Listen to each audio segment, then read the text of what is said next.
And we are live, I think. Are we not? There's something wrong with this. Ah, there you go. We are live.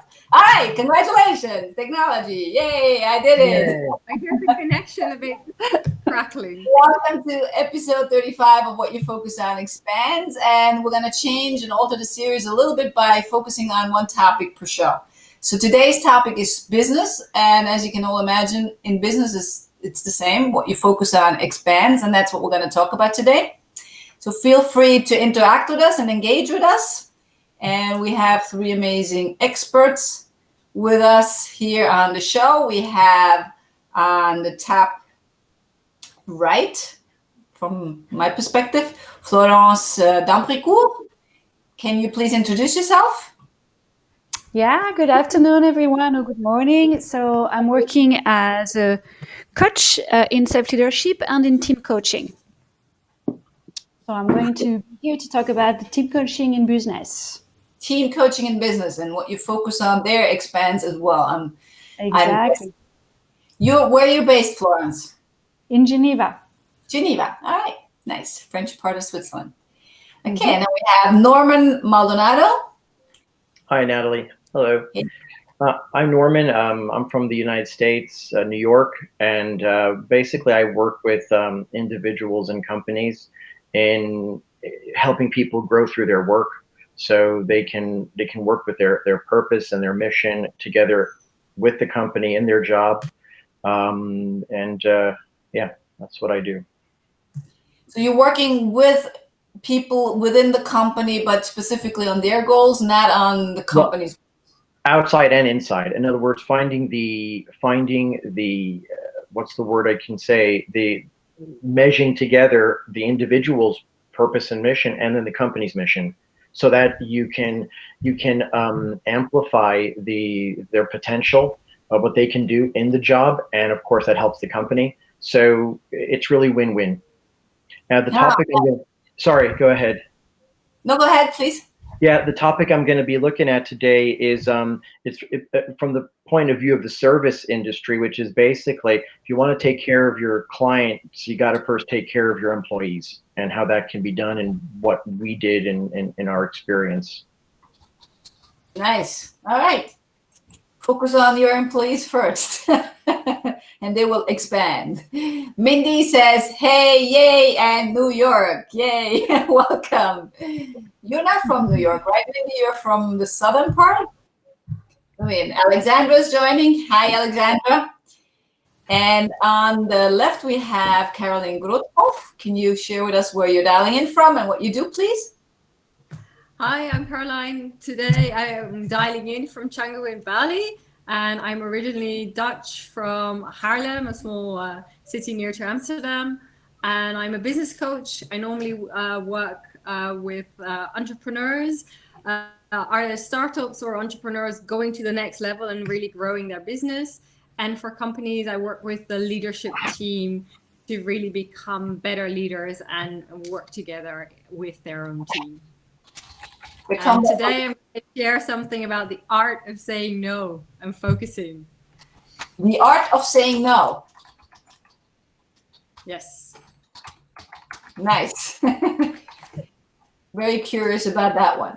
So we're going to learn about the art of saying no. We're going to learn about team building, and we're going to learn about how to align one's goals with the companies and bring it all together. All right. So let's start with Florence. Would you like to start? Great, excellent. Yeah, with pleasure. Yeah, so team is an indispensable element of business, and there is no business at the moment that can actually grow without really thinking how to leverage maximum from their team. Now, there is very weird and interesting assumption that as soon as you put a bunch of people together, you have a team. Now, when you put a bunch of people together, you have a group of people. And then that group of people may become a team, and at a later stage may become what we call a strong team or real team, or a team really creating value. So if you want your group of people to become a team, you have to make sure they have a shared purpose. You have to make sure that they have complementary skill that they actually have interdependency and they really work with each other. You also need to make sure they have tools that they can actually communicate and take advantage of their own skills. And somewhere you also need to make sure that each of your team member is invested and committed in the success of the team. So typically this means that each of the team member is really thinking as the development of the team and has the best interest of each member at heart to make the team grow. And when you have all that getting up together, then you can start to have a very strong team where definitely the sum of what they're doing is bigger than the team itself. Okay, And can this I team- repeat a little? Yeah? Going very fast. So first of all, you have to make sure they have a shared purpose.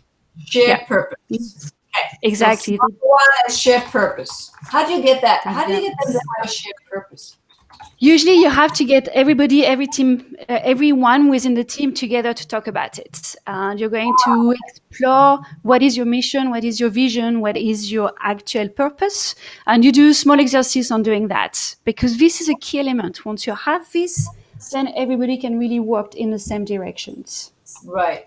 Okay. So you're trying to align everybody's purpose. So my purpose for the meeting might be to get the project done.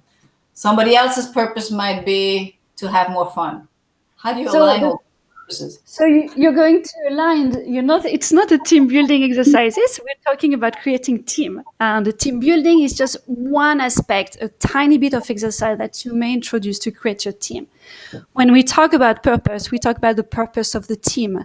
What does the team serve, or who does the team serve? What is the team trying to achieve that the team member cannot do on their own? This is what you're going to look at. The shared purpose of the team in the task of the team. So that's actually really interesting to do. Yeah. Going back to the values. So it does actually create a link to the value. And you're going here, when you talk about purpose, most of the time you're going to have your team member matching that up also with their value. And if there is discrepancy, they may actually have an issue to be at the best commitment to the team. So yes, that's going to have a connection with the value. Okay, good. And once you align the purposes, what's the next step? So next step, they need to make sure they have something to do together. So they have to have a common goal, a common objective, or a common task. And that task has to be something that they cannot do independently.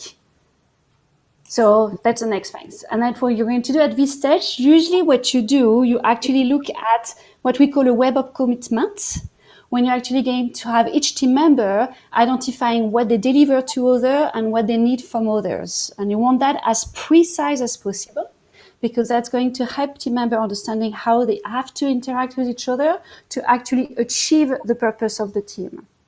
So what they bring to the table and what they need from others. Exactly, yeah. This is a very interesting steps we do at the start, because it's really give you information of what's missing. And usually you're going to see,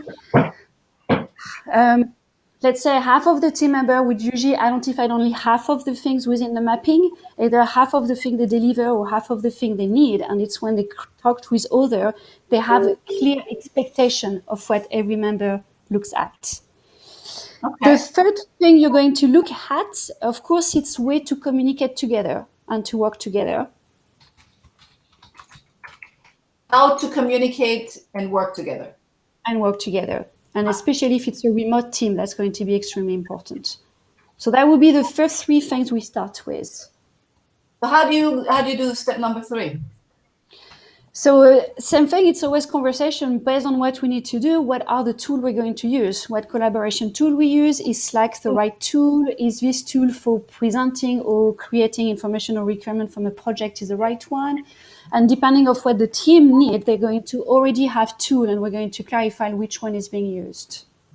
Okay, so define the collaboration and communication tools. Would that be perfect. Step number 3? That would be perfect. Okay. Nice. So let's take a step back and see if there's any questions from our audience. Do you have any questions for Florence to this 3-step? How are you setting up? So this is how you set up a team that is just thrown together. Like you said in the beginning, It's just a bunch of people.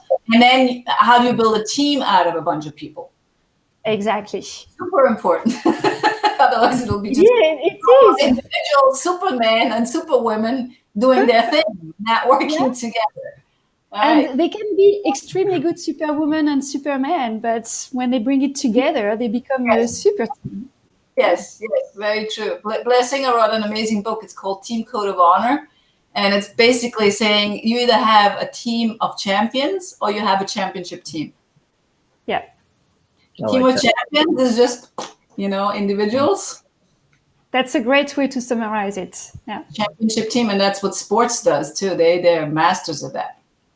Wow, that's nice. Very nice framework. Yeah, I can see how that works really well in the corporate settings. A lot of times, what's your experience with that, or anybody else on the call?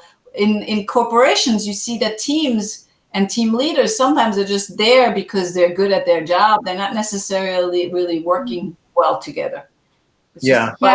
I remember there was just kind of building from what you were saying, Natalie. There was this great movie, one of my favorite movies, called Miracle, about the 1980 U.S. hockey team, the Olympic team. And I remember the head coach where he said that they had superstars, and he says he's not looking for the best players, he's looking for the right players, and the ones that fit the system of what they're trying to do as an organization. And it's not always the superstars. They got, as we were saying, they have to work together, and I thought that happens a lot in companies as well. It's just a question of duplicating the effort. Also, you exponentially duplicate when you have all the people moving in the same direction, complementing each other, as was so well described here in this call. Right. Very true. Thank you. Yeah, it's super important. So here again, what is it that you need to focus on, Florence, in the team? The web of commitment is huge, and it's so easy to do to be able to really have clarity of complementarity. Another thing is very interesting is the understanding of what is collaboration. A lot of people confuse working together and working at the same time on the task. It's not because you collaborate that you always have to be together working at the same time on the task. It's more like complementarity of skills.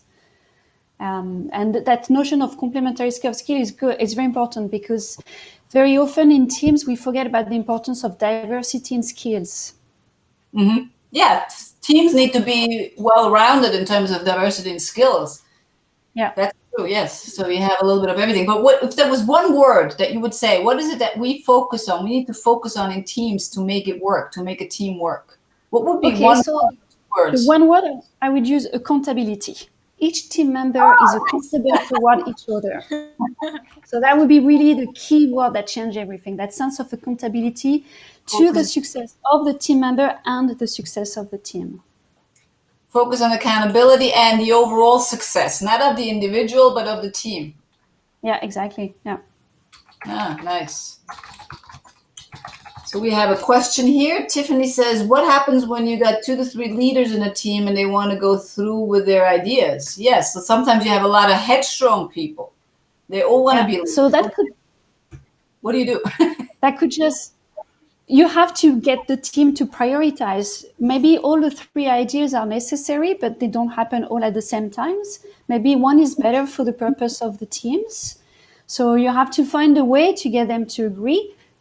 Usually when you have a very strong team that is already operational as what we call a real team, they have more like leadership is linked to expertise and is very fluid. So depending on what the idea focus, the leadership will go more toward one person that have closer expertise on that specific subject than another ones. So it could actually be quite fluid. When you have issue like that, it would be a sign that you may not yet be in a place that the team really work together because you may be slightly more into the ego space yet. Yes. So it could just be going back down an exercise and bring back the team and the accountability to the success of the team. So maybe the shared value is not established or the task they are working together on is not yet established. Very true. Okay, thank you. Yes, so focus not on the ego, but on the team. Mm-hmm. Thank you. Mindy says support. Already, I think support, team accountability. If they're really responsible for the result of the whole team, everyone, also the 3 leaders, need to contribute and will otherwise be held accountable. Yeah, 100%. Mindy says her one word would be support. Focus on support. Yeah, that's great. Yeah. If you focus on support, it's not with you, but it's with the others. So you're focusing on the others, not on yourself. All right. Very nice. Thank you very much for sharing this, Florence. Let's move to the next speaker, Caroline. What is it that you have brought? The power of saying no. Yes. So the power of saying no as a key business strategy, it's so simple, and that's why it's often overlooked. But what I mean is really being clear and creating clarity on what is it that you do and what is your target audience. Instead of saying, I offer everything to everybody and you're the jack of all trades, that means you're not really the expert, because you need to spread your energy over too many things. If you're very specific on this is my audience, like I focus on entrepreneurs, I focus on the guys that are doing the startup, and that's one of the key elements that they often say, but I can do this, I can do this, I can do this. And that we really focus down on what is your ideal customer. How do they look like? Where do they hang out? What do they read? What do they need? What is the problem that they are trying to solve? And Natalie, I already see like the whiteboard behind you. I see the USP also. It's about the unique selling point. What makes what you offer unique, and to which unique audience are you bringing this? And it also applies to teams and leaders. Be very specific as the leader of a team. What is the goal that you're trying to achieve? And what are the activities you and your team need to do to achieve those? And be okay to say, this is what we focus on, and we have to say no to some of the other requests because they're taking our focus away from what we need to achieve. Right. Very, very true. So focus on one thing and move that forward. Yeah. Okay. And that's, as a leader, you're sometimes there also to protect your team, because again, it looks very simple, but to say no to your superiors and to help them see by saying no, we're actually contributing to the success, because we can really focus all our team effort and energy on reaching that goal. That takes someone that is strong, real leadership capability and excellent communication skills, because you really have to explain what is it that you're saying no to and be clear on what it is that you're saying yes to. Yes. And show them the results you achieve by doing that. Right. Very, very true. Did you also find, Caroline, that sometimes people are resistant when you're working with entrepreneurs? They're resistant to narrowing down their customer, their niche, their results? Yes, because in the beginning they want to serve every customer, but I always say by serving every customer, you're actually serving no one. Yes, yes. And I was working earlier this week with a lady actually opening a restaurant here in Canggu, and I said, there are a lot of restaurants, so you need to be very specific. What is it that you're offering, and who is your ideal customer? Instead of saying, oh, I do breakfast, lunch, and dinner for everyone. So no, be much more specific. And we ended up that she's a specialist in vegan food, because the street her restaurant is in has 4 yoga studios where a lot of yoga teacher trainings are being given, where a lot of them are often interested in healthy food, vegan, vegetarian. So by being very specific and also saying, okay, then my main is probably lunch, because they do an early morning yoga session and often in the evening as well. But midday, they often have some more time off. So that's really the area that I focus on. Right. Very, very true. And instead of losing, which a lot of the people I work with are coaches and consultants, they think we're losing out when we're narrowing our niche and narrowing our offering. On the contrary, you gain more business. Yeah. Does that, because people know exactly why they contact you, what to contact you for. and that's how you stand out. But indeed, that first couple of conversations to narrow the funnel is exciting and challenging. A little painful sometimes. Yeah. Yes, 100%. Thank you. Super, super important. All of those listening who are thinking of starting your business, be the expert. Yeah. Or as one of my mentors always said, get rich in your niche. Yes. Yes.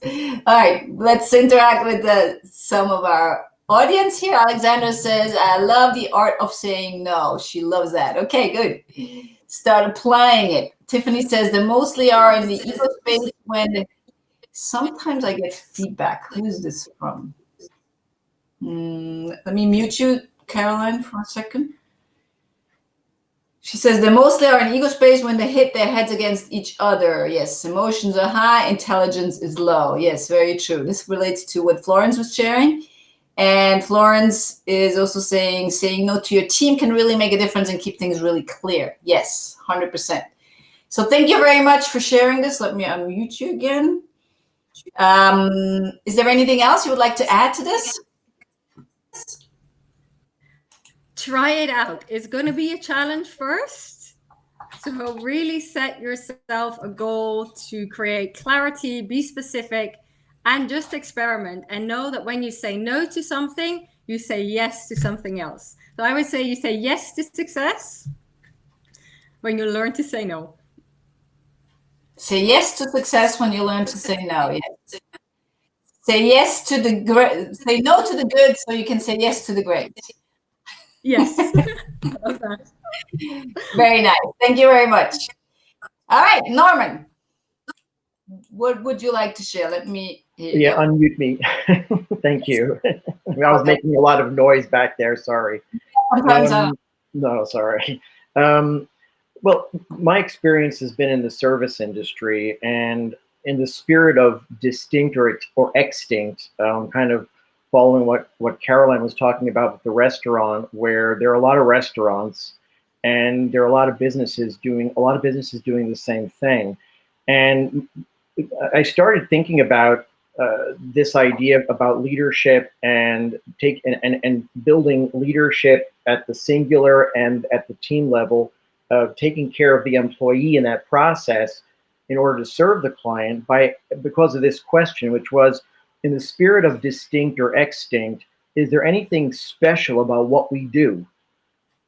And if not, then we better figure it out quick.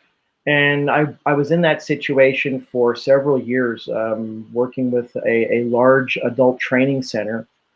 We had about 1,000 students, 25,000 hours of training a year. And, we were like just about any other one in terms of what was on offer. It was mostly language training. And the context was human potential via the autonomous knowledge worker is where the added value resides. And my question was, where are we going to add value? And I consider myself fairly intelligent, but I knew that we had this entire group of people with knowledge that we needed to tap into. And so what we did was we decided to seek out and develop leaders of the group and singular variety.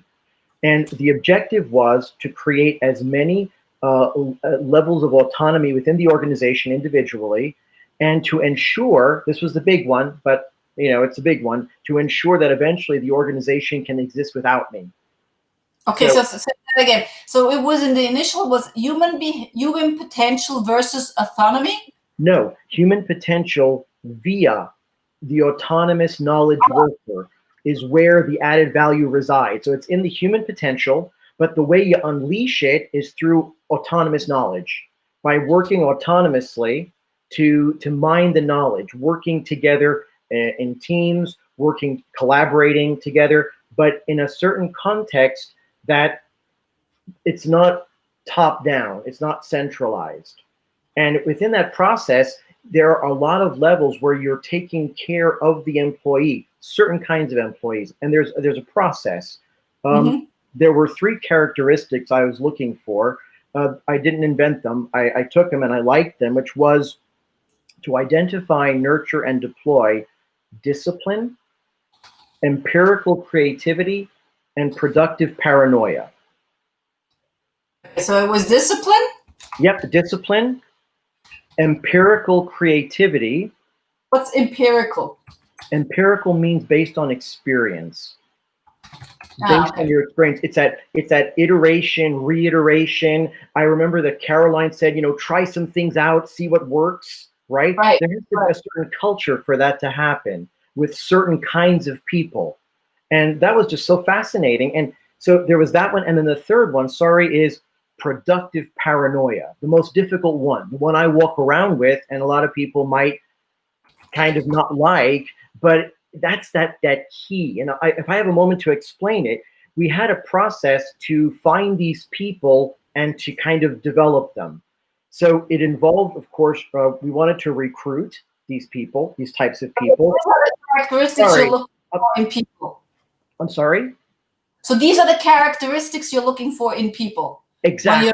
When you recruit people. Right. So what is productive paranoia? Can you elaborate on that? That was going to come last because that's the most elusive one. And productive paranoia, well, that was really me communicating with the hiree, and that they caught the mission. They understood what we were trying to do as an organization, because we had some innovative ideas we were working on, and that they understood the mission and the purpose of what we were doing, and then they took it as their own, and they carried the flag. And those people would even challenge me as the director when they thought that I wasn't staying on mission.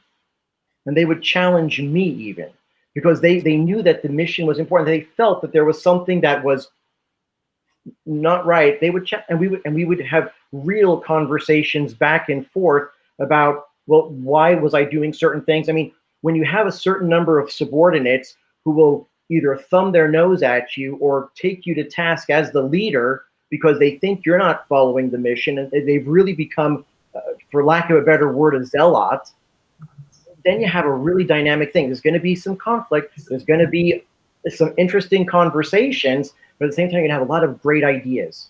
Okay, so that's what you call productive paranoia. That's productive paranoia, yeah.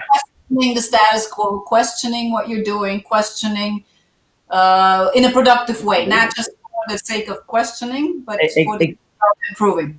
Exactly, because they get the mission and they've embraced it. How do you distinguish that in a recruitment interview? That's one of the most difficult things to do. One of the things that I found has helped me is using the STAR interview approach, right? Mm-hmm. Tell me about a time when. Why are you doing this type of work? If I was interviewing a teacher, for example, if I asked them, and no disrespect to that answer, but it wasn't what I was looking for. But for example, if I said, what turns you on about teaching? What excites you about it? And they would say, oh, I love my language. It wouldn't have fit my criteria. So if someone's teaching just for hearing themselves talk. Yeah, I love the language. That's great. Hey, hallelujah. Me, I could care less. But really, language is not my best friend. I speak 3, and 2 of them I learned, but because I had to. But what I'm saying though is that when it wasn't about the person, it wasn't about people. It wasn't about, well, I love seeing people grow, or I love seeing a person who couldn't speak French, that all of a sudden now they can communicate in a way that's important to them. That little bit, I would say, oh, okay. If they said that, I would say, and of course, other questions, I would then say, okay, maybe you have a shot. Mm-hmm. Okay. Now, not every member of staff was involved in productive paranoia, thank God, because if not, we'd really have some problems. But you would pick a few of the people that showed something special, but everyone else could still be part of empirical creativity and the discipline part. Absolutely. And then you could leverage that cross-functional, right? You want to bring also the departments together working on projects. Mm-hmm. It worked for us. It was something exciting. We did the interviews. Of course, one thing that I found very important was to communicate my intent all the time. All the time. Why are we doing this? Come here. Let me put you in the context. financially, market-wise, sales-wise. I would talk to teachers about sales. You doing that might actually help us sell. Let me tell you why. They're like, oh, so what I do has an impact. Super important. Please. Communicate the intention and the why. The why is always selling. It's not the how, it's not the what, it's the why that is selling. If it's selling, it's not selling. No, not really. I don't know. You can call it selling. It's not a dirty word. Selling, I love selling, but I love the fact that when people know why they're doing it in the bigger context, then you start to get their heart. Right. They're like, oh, this means. What would you say is most important to focus on in this realm of building this team together to create a project, bring a project to life? What's the one word that you would like to focus on? Enthusiasm. Enthusiasm. Nice. Yeah. I'll take intelligence too, but but I'll take an enthusiastic person over anyone with experience any day. Because they're going to go from mistake to mistake, but they're going to be like, okay, but let's do something, and they're going to keep you on your toes. And as I get older, you start to you feed off that as well, and it just becomes win-win. They have something I don't have, and maybe I've got something that they don't have, even though I am the leader. Goes back to the well-rounded team that we talked about before. Exactly. Thank you. An interesting criteria for all of the HR people out there in recruiting. Next time you focus on discipline. I don't know how you're going to establish that. Maybe how disciplined they are when they show up. Focus on productive paranoia and creativity. Yes. How creative are they? Yeah. Very nice. Anything you would like to add, Caroline or Florence? Let me unmute you. No, that was the word enthusiasm is definitely a nice way to finish. And it would be the same thing. If you have an enthusiastic team member, you're just much stronger. So that's a great word. Yes. Yeah. Deborah Morrison says passion and discipline. Yes. Someone is giving me feedback. All right, let me mute you. All right. Very true. All right, so let's end this round with thank you very much for contributing, all three of you, and thank you for the audience. Let's end this round with what's the one word that you would focus on when it comes to business? So we have Norman who says enthusiasm. And from the audience, you can also contribute one word. I'll put it up on screen here. We'll have a lot of good words for business to focus on. What would be yours, Florence? Okay, so I had accountability before. That's okay, if you want. No, I can keep that one, or I can add another one. Commitment. Commitment. Mm-hmm. How much commitment do you ask? How many percent? 100%. Very good. You want to add that, or is it commitment? Some people are just 5% committed. That's committed, right? No, you have to be 100% committed at least. 100% commitment. All right. What about you, Caroline?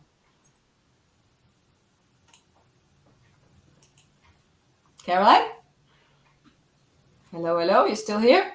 I say clarity. Oh, clarity. Okay. Yeah. Clarity and expansion. Clarity and what? Hello? And expansion. Okay, pick one. Clarity or expansion. What's it going to be? Clarity. Which one's going to be? Clarity. All right. Aligns that to your targeted approach. Alexandra says vision. Deborah has 2, passion and discipline. Which one would you like to focus on, Deborah, in your business? Alexandra says vision. Tiffany, pick one. Listening or communication? Well, actually, they go together. You're very right. Let's put communication and assume people know that this includes listening, not just one way. Deborah says, I really like the face to take enthusiasm over experience. The fact to take enthusiasm over experience. Yes, very true. So what's your one word, Deborah? What would be your one word that you want to focus on in your business?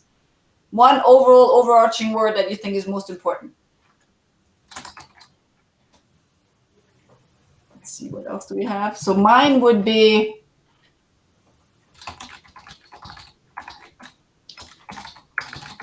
connection. I think it all starts with a connection, and if you're able to build a connection with your team members, with your customers, with your audience, with whomever you interact, I think this is very, very powerful. We saw this in the last couple of months with Corona. Regardless of the social distance, we didn't have a relationship distance. All right, Tiffany agrees with communication, and Deborah is giving us discipline. Thank you, Deborah.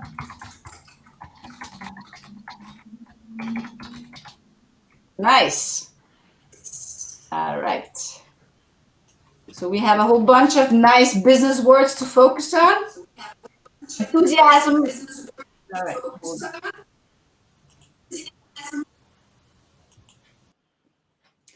We have enthusiasm from Norman. We have Florence with 100% commitment. Then we have Caroline, clarity, Alexandra, vision, Tiffany, communication, Natalie, connection, and Deborah, discipline. All right, focus on these words and your business is going to explode, regardless of what you're doing. Thank you very much for joining. Thank you for those of you watching. And I'll see you next week, Monday, same time, same place, different topic. Thank you, Bye-bye. Natalie. Thank you. Bye-bye. Bye-bye.